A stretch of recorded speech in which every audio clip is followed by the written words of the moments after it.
Hey everyone, welcome back to my channel. Weekend था तो हम सभी ने प्लान बनाया कि चलिए कहीं घूम कर आते हैं और हम लोग निकल पड़े प्रयागराज और बनारस की यात्रा पर। आगे जितनी भी हम मस्ती करेंगे, जितना भी हम फन करेंगे, सभी कुछ आप ही के साथ शेयर करने वाली हूँ। चलिए चलते हैं फिर यात्रा पर।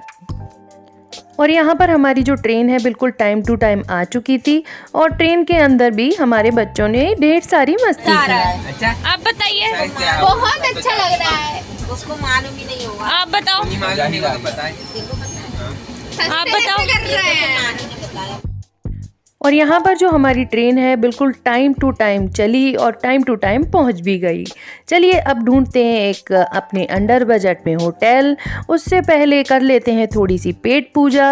और यहाँ पर हम सभी ने खाई पूड़ी और चने और आलू की सब्ज़ी और इसी के साथ खाई हमने चटपटी कचौड़ी। हर जगह की ना कोई चीज़ फ्रेंड्स स्पेशल होती है। यहाँ की ये कचौड़ी मुझे बहुत टेस्टी लगी। पहले इन्होंने कचौड़ी ली, उसके ऊपर डाली इन्होंने चने और आलू की सब्ज़ी और इसके ऊपर डाले मूली के लच्छे और मूली के पत्ते, नींबू और काला नमक मसाले डालकर बहुत ही टेस्टी लग रही थी। और यहाँ पर हम सभी पहुँच गए थे प्रयागराज त्रिवेणी संगम पर और यहाँ पर हमने एक वोट हायर की और निकल पड़े आगे की यात्रा पर। त्रिवेणी संगम से मतलब ये होता है फ्रेंड्स कि यहाँ पर गंगा, जमुना और सरस्वती का संगम होता है और मैंने एक वीडियो क्लिप भी इस पर बनाई हुई है। आगे चलकर वो भी मैं आपको दिखाने वाली हूँ।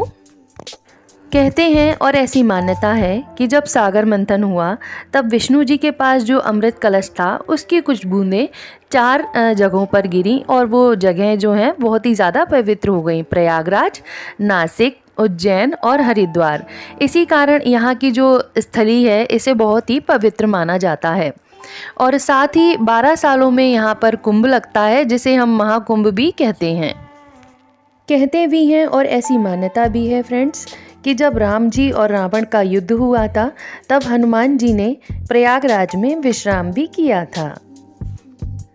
और इसी के साथ जिन जिन व्यक्तियों की अस्थियों का विसर्जन इस त्रिवेणी संगम में किया जाता है उन्हें मोक्ष की प्राप्ति अवश्य ही होती है। ये पक्षी देख रहे हैं फ्रेंड्स, हमारे नाव वाले जो भैया थे उन्होंने बोला कि इन्हें बुलाइए राम प्यारी, आओ आओ और इन्हें दाना डालिए, तो ये आएंगी। और बिल्कुल ऑब्वियस सी बात है, हम लोगों ने ये बोला और ये आना भी शुरू हो गई।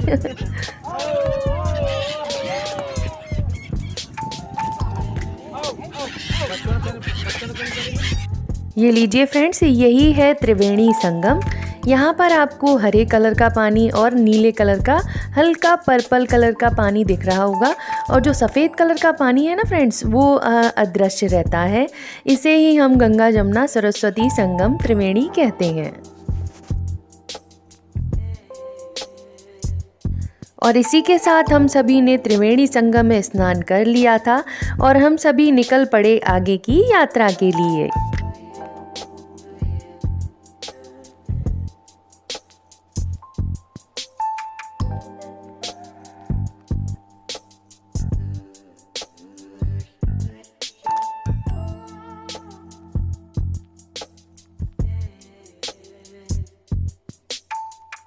त्रिवेणी संगम दर्शन करने के बाद हम सभी आ पहुँचे हैं आनंद भवन की तरफ। आनंद भवन वो जगह है फ्रेंड्स जहाँ पर नेहरू जी ने अपने परिवार के साथ बहुत ही खुशी के और दुखों के सभी के पल बिताए। ये जो आनंद भवन है ये मोतीलाल नेहरू जी ने विरासत के तौर पर नेहरू जी को भेंट के रूप में दिया था। चलिए अब चलते हैं भवन के अंदर और देखते हैं अनेक ऐतिहासिक चीज़ें। ये जो आपको समाधि दिख रही है फ्रेंड्स, यहाँ पर नेहरू जी की अस्थियां रखी गई थीं।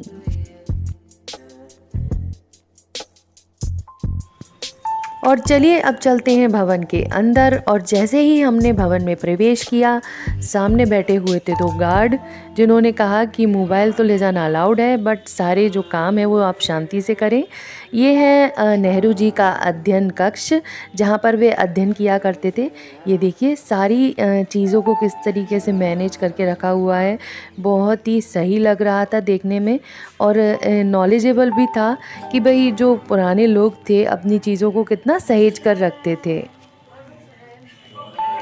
और इसी के साथ आगे चलने पर था नेहरू जी का शयन कक्ष, जिसमें वे आराम करते थे। और इसी के साथ ये देखिए, आपको सामने की तरफ एक चेयर रखी दिख रही होगी जहाँ पर एक शीट रखी हुई है। तो उस शीट पर लिखा हुआ था कि जब उन्हें जेल हुई थी उसके बाद उनका जो शरीर है वो अच्छे से काम नहीं करता था, तो वो इसी चेयर पर बैठकर आराम किया करते थे। और उनके जो कपड़े वगैरह हैं ना, वो भी आपको दिख ही गए होंगे फ्रेंड्स, उधर की साइड रखे हुए थे।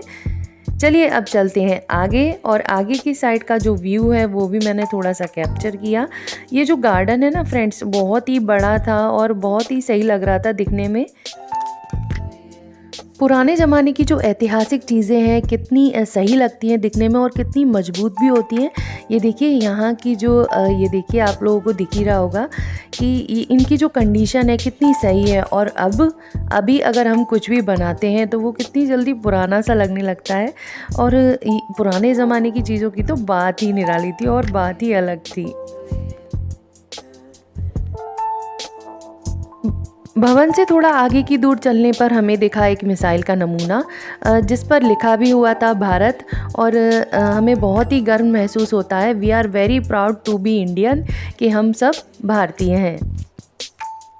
आनंद भवन घूमने के बाद हम आ गए हैं अल्फ्रेड पार्क, जहाँ पर चंद्रशेखर जी ने अपने आप को गोली मारकर शहीद कर लिया था। चलिए अब आगे दिखाते हैं उस पार्क का थोड़ा सा व्यू। और ये है फ्रेंड्स हमारे अमर शहीद चंद्रशेखर आज़ाद जी की समाधि, ये देखिए। आज मैं अपने आप को बहुत ही ज़्यादा भाग्यशाली समझती हूँ कि मुझे इन जैसे क्रांतिकारियों की समाधि देखने का सौभाग्य प्राप्त हुआ। और आगे चलकर हमारे बच्चों ने चंद्रशेखर जी की समाधि को नमन किया और बढ़ चले हम लोग आगे की तरफ। आज अगर हम आज़ाद भारत में सांस ले पा रहे हैं तो वो इन्हीं सब की बदौलत है। हमें 15 अगस्त और 26 जनवरी को ही नहीं फ्रेंड्स, हमें इन लोगों को डेली याद करना चाहिए। और इन्हीं सब के साथ मैं अपने ब्लॉग को करती हूँ एंड। आई होप आप सभी को मेरा ये ब्लॉग पसंद आया होगा। चलिए मिलते हैं फिर नेक्स्ट ब्लॉग में। ओके बाय, टेक केयर, अपना ध्यान रखें, स्वस्थ रहें, मस्त रहें, मुस्कुराते रहें। जय हिंद, जय भारत।